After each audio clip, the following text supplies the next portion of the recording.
Welcome. We're in Junior English, and we are now ready to begin some comments on Tom Jefferson's The Declaration of Independence.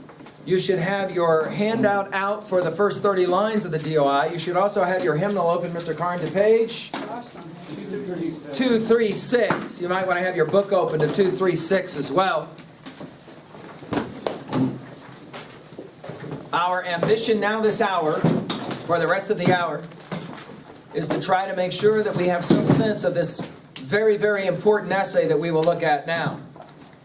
I'm going to do a couple of things before we get started. And again, you're flowing this lecture, you're taking notes as we go. One of the things that we need to do is to frame the writing of the Declaration of Independence in a historical context. So I want to do that here in a moment. Try and figure out what's going on. But before we do that, we need to talk a little bit about this cat named Tom Jefferson, because he's really an important guy in the history of American thought. And we want to ask a few questions about him. Who he was, and why should we care about him?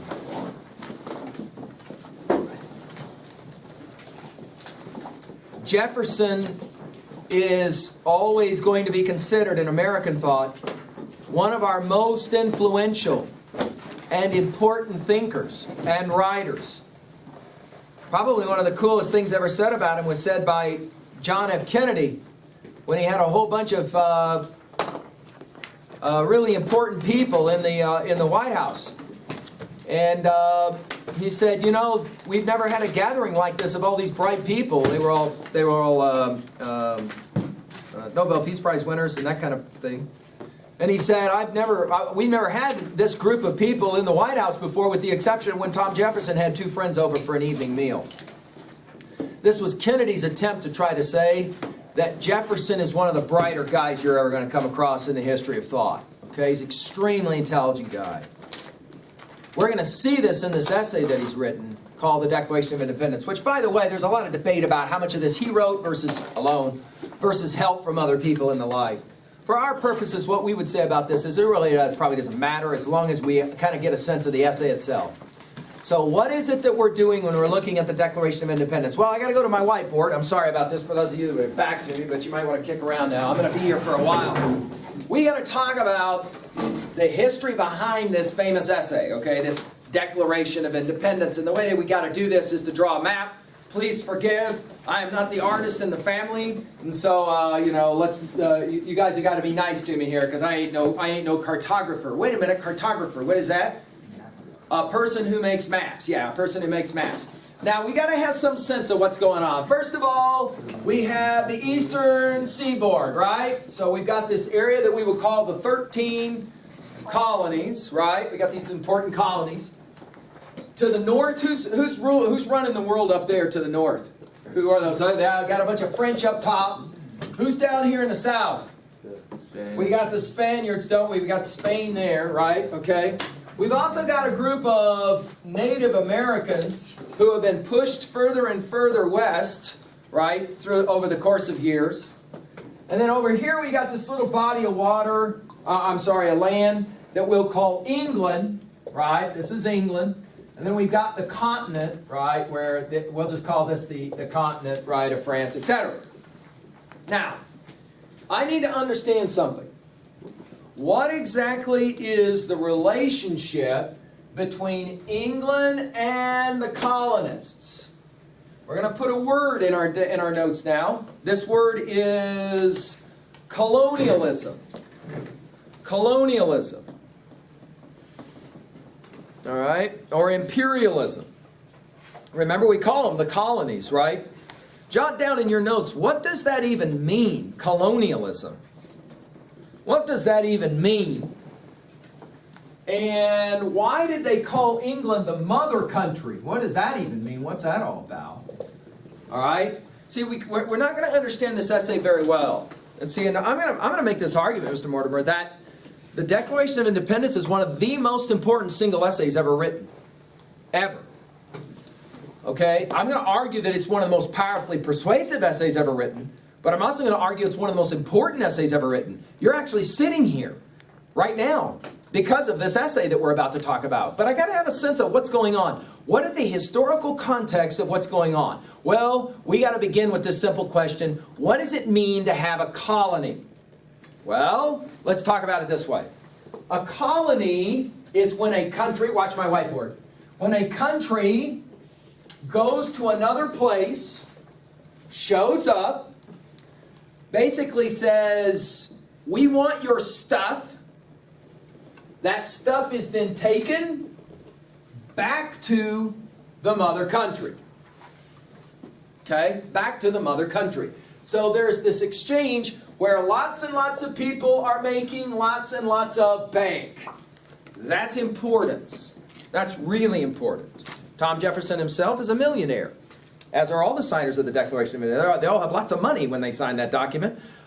They have prospered by this enterprise that we will call colonialism. Right? You basically extract natural resources and the like from the country, and you bring it back to the mother country. It's a pretty sweet gig, actually, in terms of the people who are involved in this. They're making substantial amounts of bank. Now, question, what exactly is it that upsets so much Tom Jefferson and his pals about this arrangement? Because they're obviously making some pretty good money doing it. What is it that upsets them so much that leads them to write a declaration, that means a statement, of independence? Independence from who? From the mother country. From England, from the mother country. Why? Why are they so upset? Because they have control over them and they don't like this. They who have control over them? The mother country has control. Without a doubt, the mother country has control. Of course, let's point out something, though, that Tom Jefferson and the rest of them understood and accepted. And that is, there was protection provided from the mother country's troops. The British soldiers provide protection. Protection from who? Well, there had been rumors that these guys were thinking about trying to declare independence, and we're told that George III just kind of laughed about it. Why would he laugh? Well, he said, it wouldn't be a matter of 2 weeks. Watch my whiteboard. It wouldn't be a matter of 2 weeks. And if we laughed, the French would come in from the north, the Spaniards would come in from the south, and there are a few people that were already there who kind of wanted that country anyway. There would be mass havoc. There would be mass havoc. You would be insane, George III said. You would be insane to ask England to leave. By the way, he was absolutely right about that. Did you hear what I just said? That's important for your notes. For the English to just leave would create a power vacuum that we know immediately the French and the Spaniards would walk right into. How come? Because there's lots of natural resources there. Again, the Spaniards and the French are also engaged in this thing called colonialism. Believe it or not, these people in the colonies, by and large, were okay with the arrangement of having the British there for protection. So, I don't understand it. What are they so upset about? What is it that upsets them? It's interesting, we will often say, as Mr. Hunter just said, taxes. Not the taxes. But Mr. Karn will point out, wait a minute. There has to be some notion of taxes as we're playing this game of income, of income and then income distribution. We know that there's got to be some form of taxing going on because all these people are involved in making serious amounts of bank. It isn't a matter of taxes. What's the little phrase that they taught you probably in 8th grade history? Taxation. Without representation. What is that about? Well, in England sits a parliament, a body of people who make the laws. Parliament. Parliament. Body of people called parliament. This body of people have said, watch my whiteboard. This body of people have said to the colonists, we will take your stuff, we will tax you, but we're not interested in hearing your ideas on what should be done with the taxes, the money from the taxes. The colonists say, whoa, whoa, whoa, way wrong answer. If we're paying you taxes, we ought to have a right to say what we're going to do with that tax money. We want to see more of it back here in the colonies helping out us. To which the Parliament basically said, I'm not interested in hearing what you have to say. No go. This leads to a decision on the part of Tom Jefferson and his pals to write an essay. Now, I'm thoroughly convinced over the years of lecturing this essay that most students just don't get it. They don't understand really what Jefferson is about to do. So let me help you. I'm not suggesting you do this, by the way. But it's a thought experiment nonetheless. Imagine this evening if you were to go home to the people with whom you live.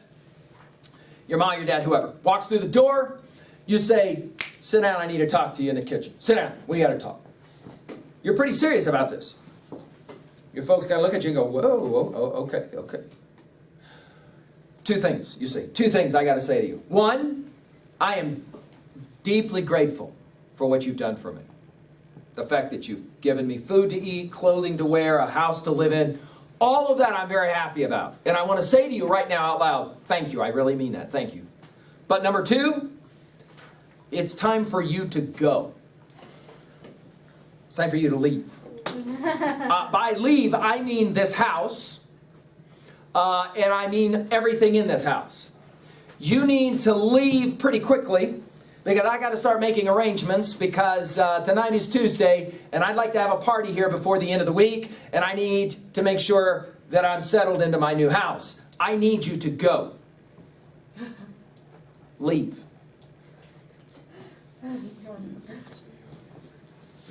Now, Mortimer says you could even do this to add effect. Add effect. Now, question, real quick. I'm always intrigued when I kind of ask students. I'm not suggesting you try this, although I have had one or two students that decided to try it just to see how it would go over.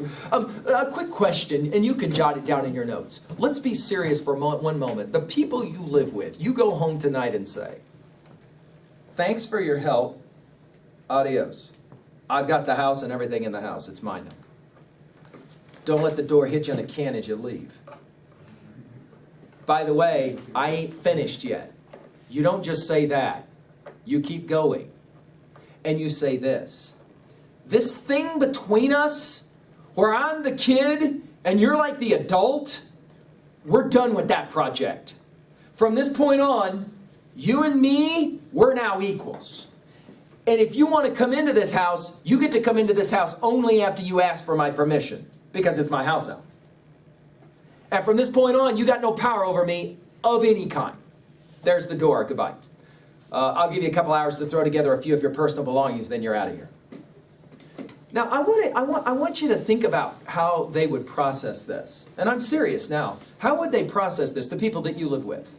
Because if I'm guessing right, most of the people that you live with would not just say, oh, okay, so you're taking our house and everything in it and you're throwing me out. Oh, okay, sure.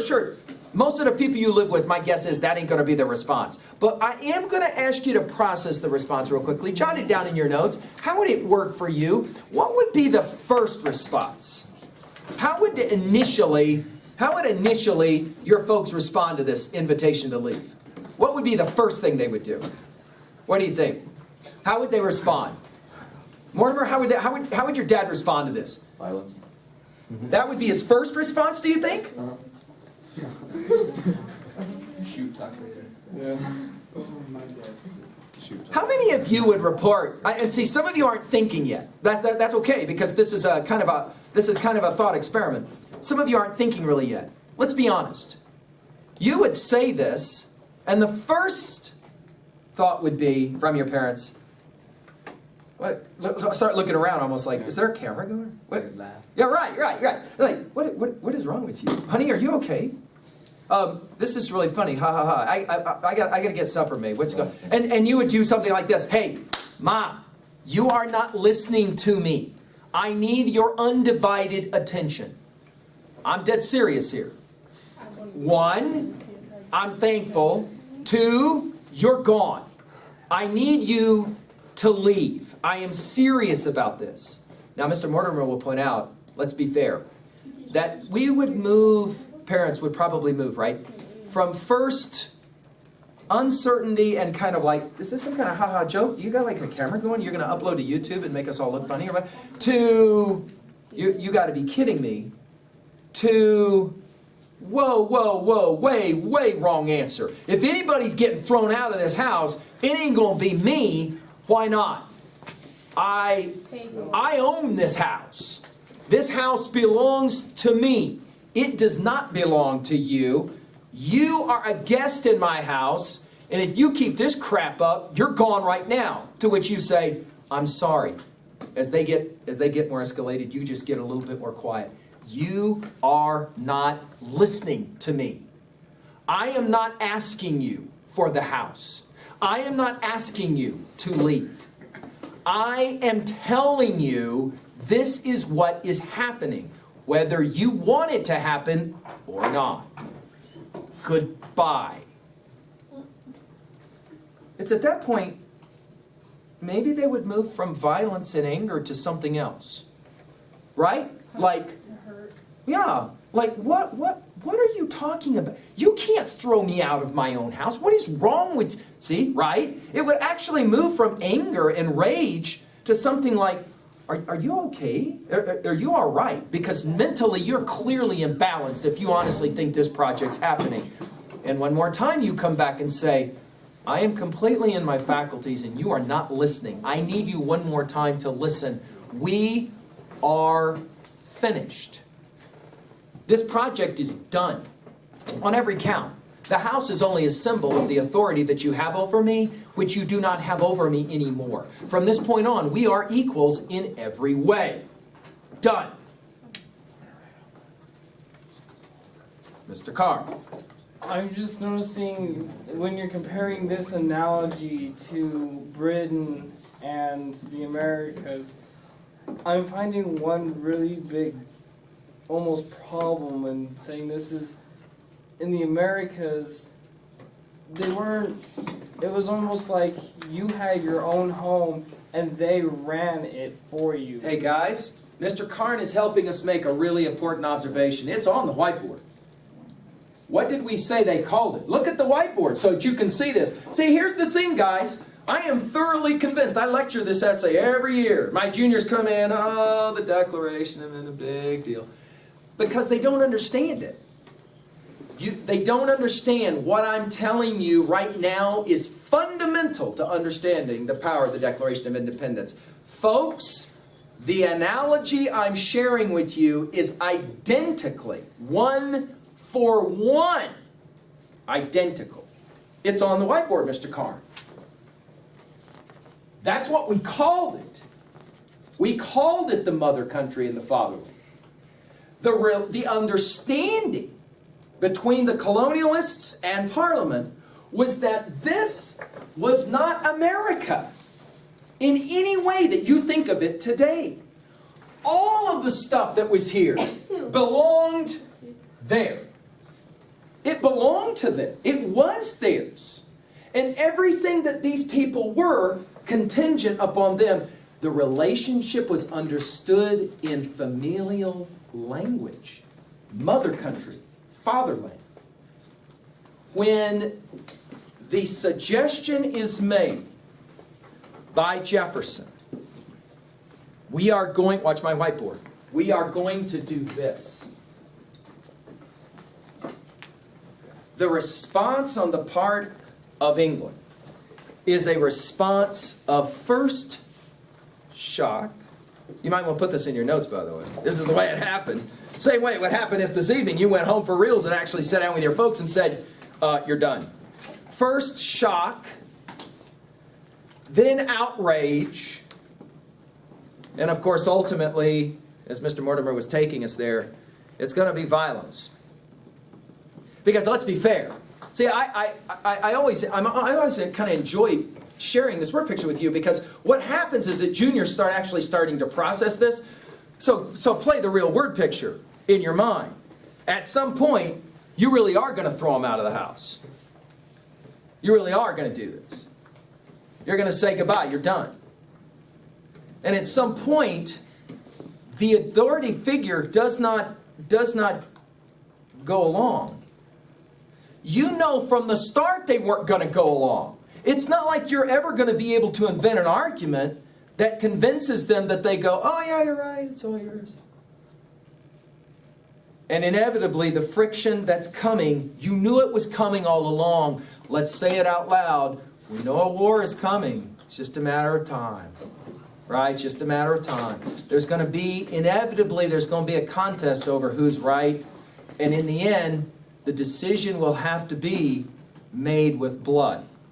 But before we get there, we're now ready to look at the essay itself. Mr. Karn, observation. Make it fast. Yeah.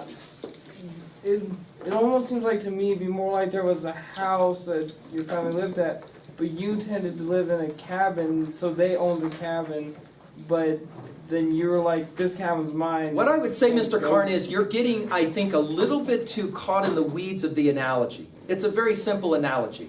What belongs to England is being told to England, you don't own it anymore. But there's a step that goes beyond it. And I have it, and there is a tendency, I would say it this way, Mr. Mortimer, there's a tendency oftentimes for juniors to concentrate on the issue of the house.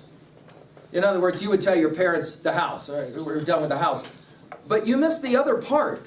And see, this is for sometimes students, they don't even think. Some of your parents would be more offended.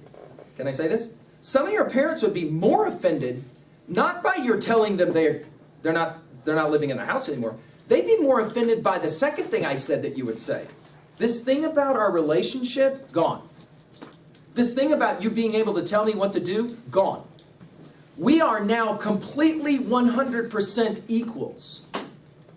To which your parents would respond, have you fallen off some cliff and hit your head on a rock? We can't be equals. We'll never be equals. I am your, see, watch my whiteboard.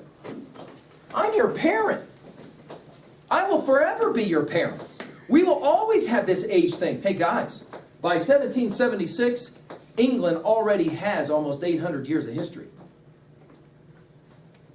Sorry. They have a right to be able to say back to the colonialists, we've been doing this a lot longer than you. You have absolutely no right to do this. And ultimately, that's where your parents would go. Let's be fair. Your parents would say ultimately, you have no right to do this.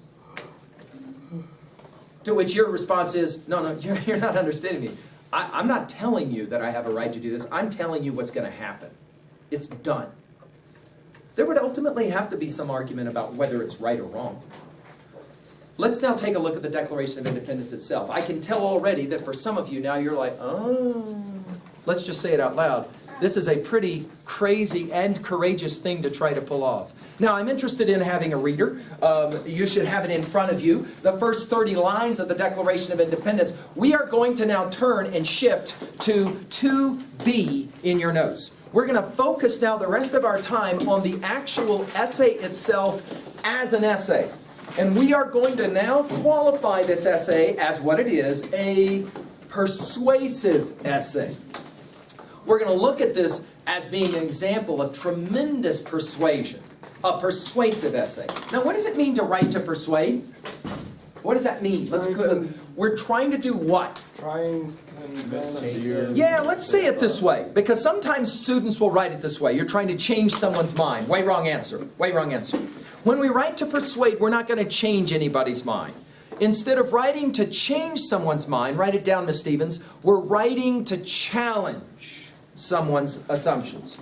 Challenge someone's assumptions. All right? The way we do that is in two ways. Good rhetorical observations here. One, the consideration of the historical precedent. The consideration of the historical precedent. Now, what does that mean? Well, it means that we are always considering something that's happened in the past. If you've ever been in a court of law and the judge will ask, is there a precedent in this rule, in this situation? What does that mean? Has it ever happened like that before? Let's put it in your notes this way. We always are doing research. We're always thinking about stuff in the past, okay? We're always thinking about stuff in the past. Number two, if we're writing good persuasion, we're not only going to consider the historical precedent, we're also going to do this thing called conceding a point. Conceding a point. Now, this would never happen in warrior sports. But if you're on a team and you're getting thrashed and the team decides to concede, what does that mean? Forfeit. Forfeit. Give it up. That's right. Conceding a point means this. You say something which you know the acrimonious audience is going to agree with you. Well, now, whoa. What was that acrimonious audience thing about?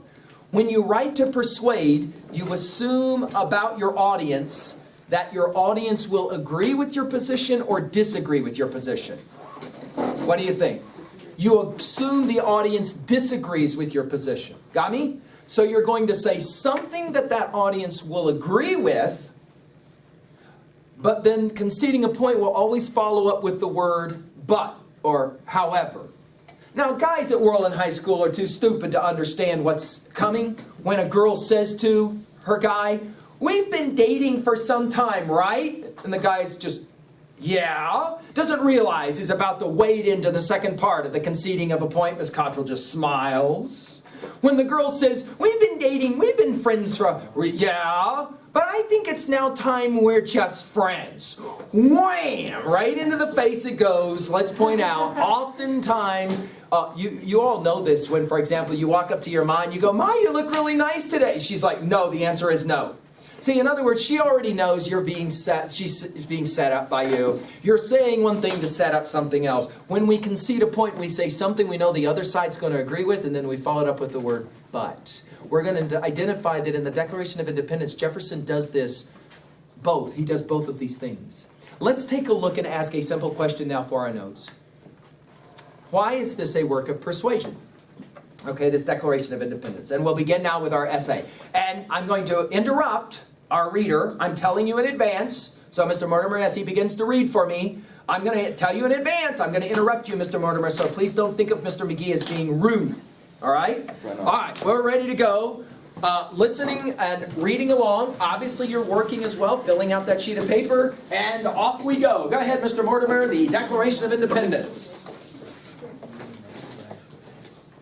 Nice and loud for us with that lovely reading voice of yours. How much of it am I reading? Oh no, you just start reading. I'll tell you, trust me, you're going to know when it's time to stop. When in the course of human events... And let's start right there by saying, when in the course of human events, right away, let's point out that Tom Jefferson will begin by considering the historical precedent. In other words, any time in the past, when in the course of human events, Mr. Mortimer, you can begin again, go ahead. It becomes necessary... And we're going to write this word necessary down right away. This is going to be an important word for us, and we're in fact going to put a square or circle around it, and here's why, Mr. Tashima. It's one thing to say, watch this, this is brilliant. It's one thing to say to your parents, "I need you to leave." It's another thing to say to your parents, "It's necessary that you leave." Let's point out something. Jefferson is going to argue we have no choice other than to ask you to leave. When in the course of human events it becomes necessary. What is necessary? Go ahead and start from the beginning again, Mr. Mortimer. When in the course, go. When in the course of human events it becomes necessary for one people to dissolve the political bands... To dissolve the political bands. Now what's interesting about that phrase? Are you ready for this? Man, Jefferson, what a writer. Jefferson uses a really interesting word. Are you ready for this? The slave trade worked like this. Naked people were brought up on a stage. It was usually a scaffolding that was off the ground so that everybody could see. And I do mean naked people. If you were going to buy a slave, you literally could walk up and you could investigate all body parts of that human being. That human being was literally treated the way we would look at a horse today if we're going to buy a horse. No kidding. Finally, the transaction was made. And when the individual slave was brought down off of the scaffolding, the individual slave's hands were tied up with leather, and right next to the scaffolding was a big bucket of water. And they would make you put the slave's arms inside the water and then pull it out. I don't understand why. Why leather and water? What do you understand about leather and water? It tightens, yes. That leather that was used was called bands.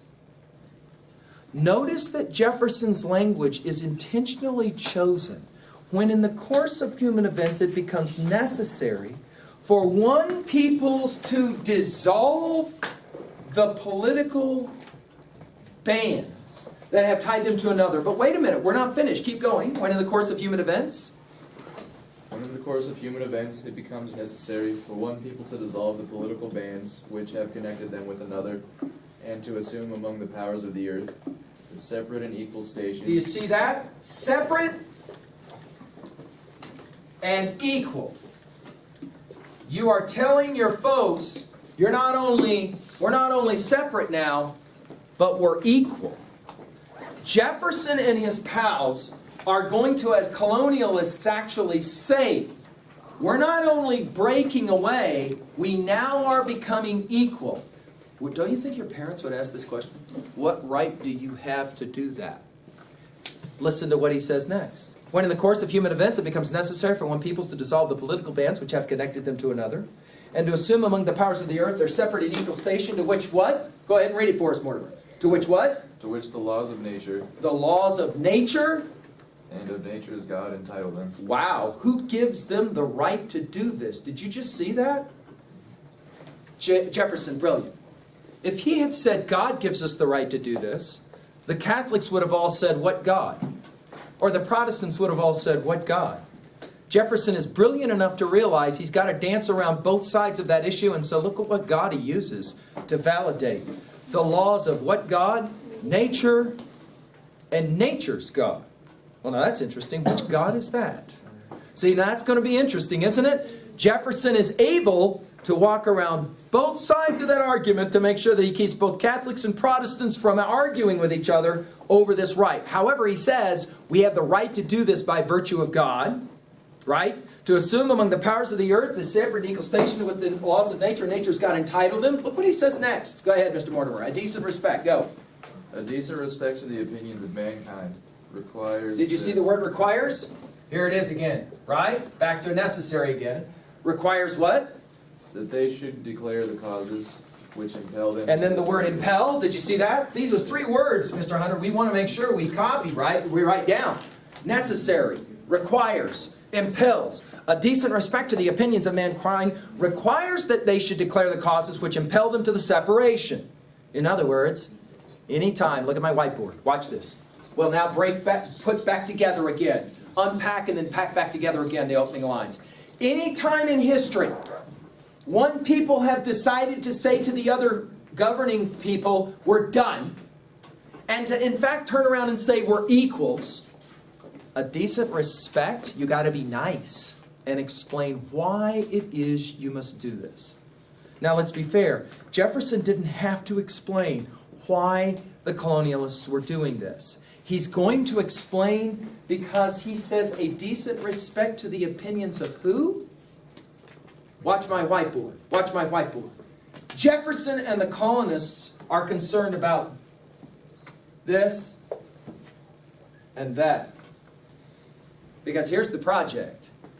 They're not only going to tell England to leave, they have to make a good enough argument that Spain and France in the end will support the whole notion. So they'll stay out of it. That's going to be central to understanding the Declaration of Independence. Notice the first sentence is also the first paragraph. It is a long sentence constructed of parenthetical clauses when in the course of human events it becomes necessary. And then on we go. Notice the entire first sentence paragraph is going to set up the argument. We need to explain why we're doing this breaking away thing. Now let's point out, they didn't have to do this. They could have actually just opened fire on the British, right? They could have just started the war, physical violence right away. Jefferson is, however, an intellectual. He's going to try to explain why this must happen. And look where he begins. We hold these truths to be self-evident. That all men are created equal and are endowed by their Creator with certain inalienable rights, that among these are life, liberty, and the pursuit of happiness. These become the most famous lines of the Declaration of Independence. We want to begin to ask, though, what these words mean. For example,